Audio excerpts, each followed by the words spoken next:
Hello, basketball fans. It's me, DC, here for Fantasy Basketball Analyzer to help you get ready for week 21 of the fantasy basketball season, almost assuredly in your playoffs, unless you've been eliminated or you're in one of the unfortunate leagues that does not start till the last possible minute. Hopefully it's not one of those things. So let's get into some moves that I think can help you win. First up, let's put the remaining games for the rest of the season up here. Wait, I got to point the other direction. There we go. I want to consider when I talk about these pickups, players that can help you throughout. That said, if these are streaming slots, if you've been streaming to get here, don't stop for the playoffs. This is the most valuable time to get just those extra numbers to try and win it, okay? So even if I mentioned someone has 4 games from here on out, that doesn't mean that that's the idea of future 4 games is more valuable than winning any given week. It's win or go home. So make the moves to get you the games now. Don't weight it too heavily just because I have this information. I can't point the correct direction. Mirror. There we go. This information right here. So first up is Marvin Bagley. He's over my 50% rule. He's 55% rostered. But I talked about it in the other video. If you haven't seen, I'm linking to it right now. I did the weekly preview. Detroit has the best streaming schedule, in my opinion. They only have 3 games, but all 3 are on good streaming days, especially the valuable Thursday when there's only 1 game going. I think because they're afraid to play March Madness. Or not play, but go against it for ad sales, whatever. That doesn't matter. Only 2 teams are playing, so it's really valuable to have players. Bagley's doing well, not consistent. Last couple games, he had 20 and 11, 10 and 6, 19 and 10, 18 and 8. He's getting right there, like to edge of a double-double. 55% rostered's too low. You're getting some steals and blocks. Can't necessarily count on it, but he's got really good field goal percentage. So I think he's good in categories or points league. He's better than most streamers. And because you can play him all 3 games, there's a lot of value there. You can look for other Detroit options available on your waiver wire. There's a good chance that a lesser player playing all 3 streaming days is going to be more valuable to you, but it's something to consider. Also, it's worth noting that Detroit has 4 games the next 2 weeks. So Bagley is the type that you might be able to pick up because he's great for streaming this week. And then if he is continuing, you can just hang on to him. So while he's over my 50% rule, he's definitely the first person I'm checking to see if he's out there. Next up, Caruso's back. The Caruso is back in Chicago. The numbers might not be as obvious. I can't say it's a double-double, go for it. But especially in the categories league, man, he gets a lot of steals. Earlier in the season, I was saying, I think his thing's inflated. I don't think he can keep doing steals like this. He comes back, finally, plays 29 minutes, gets 4 steals. The stat line was 11 points, 1 rebound, 4 assists, 4 steals. That helps you in a points league because it condenses and steals are valuable, but it definitely helps in a categories league. The Bulls only have 3 games this week, and none of them are on the streaming days. So this is more of you're trying to pick up the best player type of thing or a spot start. Maybe you play him over someone you regularly would because you want to win steals and get that edge this week, especially in the playoffs. That's really valuable. He's only 40% rostered because he's been injured for a long time. Otherwise, he'd be well over 65%. I couldn't really talk about him here. He also has 4 games the rest of the way. The Bulls play 4 games the following 3 weeks. So again, if you pick him up and you're playing him for a specific category, he's going to retain value and get more games than a lot of people, and you won't really have to think about it. So he's my number 1 pickup under 50%, but it is conditional on what you're looking for. Next up, Brandon Williams from the Trailblazers. Oh boy, has Portland had a lot of guard issues, right? Dame's out. CJ's been traded. Simmons is now hurt. He's going to miss 2, maybe 3 weeks, basically the rest of the season. We'll see if he gets back. Hopefully he does. Either way, Brandon Williams probably gets a lot of run here. Last game he played 40 minutes against Washington. Now with the 40 minutes, we're talking 10 points, 5 rebounds, 4 assists, a steal, and a block. This isn't flashy. The game before that, 26 minutes, he only had 9 and 6. But he's capable of more. You can see it on the box score here where he's gotten 27 and 8. So he can do more, and he should get the run of it. The 40 minutes is exciting. And while it might not be flashy, if you're getting a lot of minutes and he plays on the correct days, that can help you a lot. Unfortunately, Portland has 0 streaming games this week. They've got 4 games, which is great, but none of them are falling on the correct days. If Brandon Williams does start showing out with this opportunity, they've got 4 games every week, the next 3 weeks even following this one. So they've got 4 games for the next 4 weeks. That could be valuable, especially if he's playing near 40 minutes. You could just stumble into some numbers. So we definitely need to talk about him. He's only 20% rostered. 80% of leagues can go get him. But, you know, mileage is going to vary. And depending on how it goes, his shooting's pretty inconsistent as far as the percentages go. I haven't seen a ton of him playing to have an opinion on shooting form or poor shot selection or end of shot clock. Like, I'm not exactly sure why that's there, so I'm not going to read in too much more. You can read the box score as well as I can. The opportunity is there, but if there's someone else that you know is playing on the right days, getting numbers, I think that's a fine choice. I don't think you have to chase opportunity right now. For instance, Aaron Wiggins from OKC might fit in there a little bit better. I know we've talked about him in prior weeks, but that's probably a couple months ago. He's also only 20% rostered. Just had a huge game. 25 points, 9 rebounds, 5 assists. He had 5 3-pointers. He played 39 minutes. He played a lot. He plays more than he usually does, but not out of control. He played 30 minutes game before, 35 game before that. I think he's worth picking up and seeing what happens. A nice thing is, at least on Yahoo, is he's shooting guard, small forward, power forward eligibility. So you can get him into a lot of different lineups. So even if he's not playing on a particular streaming day, you might be able to work him into any gaps or little nagging injuries. If Jimmy Butler is sitting out randomly and frustrating you, you can slot Wiggins in to some of those spots to make sure you're getting something for your time. OKC has 4 games, but none of them are on the streaming days.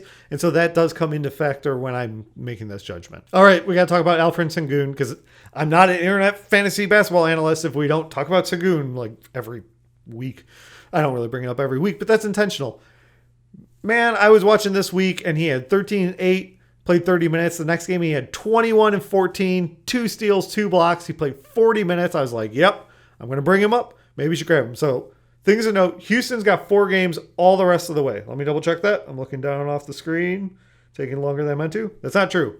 They play 4 the next 2 weeks. If you play in the final week, they only have 3 games. But it's still valuable. They've got 3 games this week, and none of them are on the streaming days, so that's kind of a knock.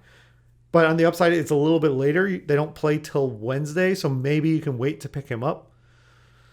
That said, 2 of the games are on the big 12 game volume, high volume day. You know what I'm saying, which undercuts his valuability a little bit. As with all the rest of the season, I still don't know what to do with him. He had the good game, and I was like, let's talk about him. And then he went out and got 6-6 and only played 20 minutes against Dallas. Is he going to go against the Pelicans and have a big game and then a dud against Phoenix? Yeah, he might. That seems pretty likely. He's 47% rostered, so he makes this cut. I wanted to bring it up again, but I also wanted to use this as an example of saying a single game of flashy play doesn't mean cut someone valuable. I know I just showed Wiggins having a great game and say, hey, I think I want to do this.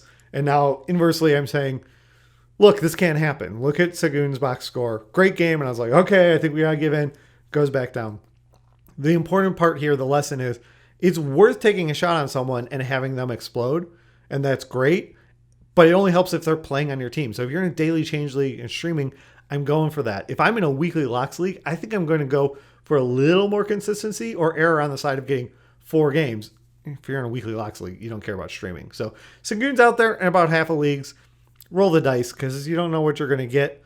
I think I'm going to go a little bit safer and a little more reliable.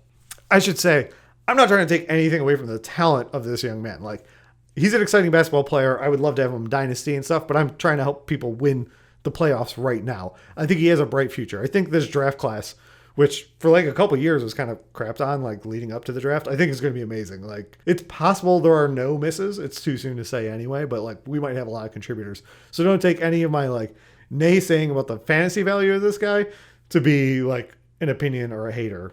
That's just not what I'm saying. All right, if we're looking for opportunities, how about Trey Murphy for the Pelicans? They were also dealing with injuries. They got health safety protocols. So right now they're without Brandon Ingram because he's hurt, and I think CJ's health and safety protocol. I might have reversed that. Pretty sure I didn't. So Trey Murphy got some extra run. Not a ton, but he got 28 minutes. He got 32 points, 9 rebounds, 2 assists. He hit 7 3-pointers. That said, the game before, he only got 4 points and 4 rebounds. The difference being without their 2 like main ball handler initiators on that team, Trey Murphy stepped up in a big way. So this might continue even though the minutes didn't change. The usage might vary in a good way, not the mileage might vary way I kind of dismiss some of the other stuff.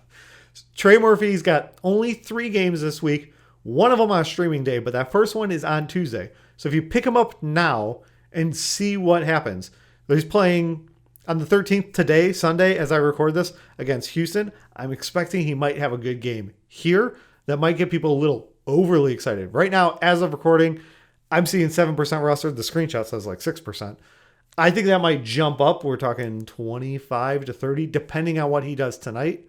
It wouldn't shock me if it comes down, if he doesn't blow up against Phoenix, because Phoenix is good and has a good defense. It's not a matchup you necessarily love, but I'm interested if he gets some run here of what he can do. So I'm definitely watching and seeing what happens tonight.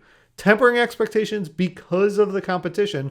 Charlotte and Houston can help you inflate your numbers a little bit, but I think he's valuable and he's playing on a streaming day.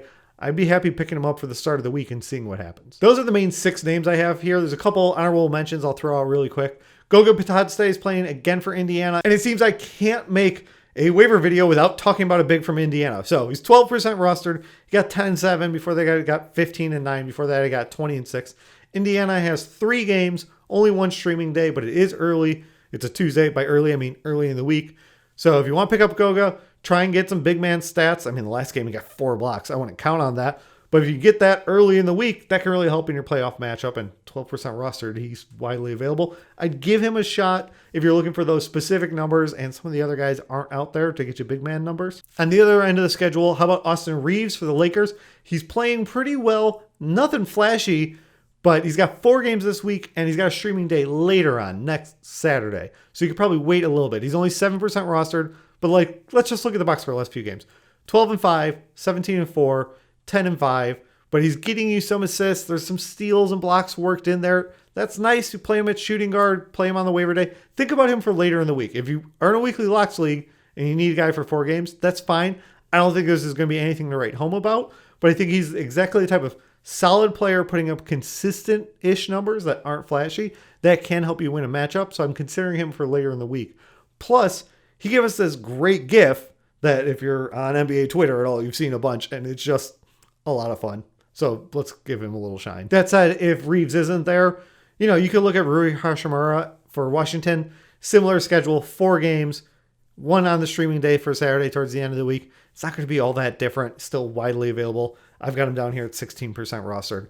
So those are the type of guys that you just look for the best available, sort over 30-day, 14-day average, see what they're doing, make sure someone's playing on the days you need, and really target that. Just get those numbers, try and compile some stats. And I wouldn't worry about the percentages as much. Get those counting stats up. It's going to help you win your playoffs. If you got questions about anyone else I haven't mentioned or anything else about the NBA or playoff things, you just want to talk basketball, hit me up in the comments down below or hit me up on Twitter at @BBallAnalyzer. Thank you so much for watching. You know the drill. Like, subscribe, leave comments, leave weird song lyrics. I don't care. Whatever. Thank you guys for watching.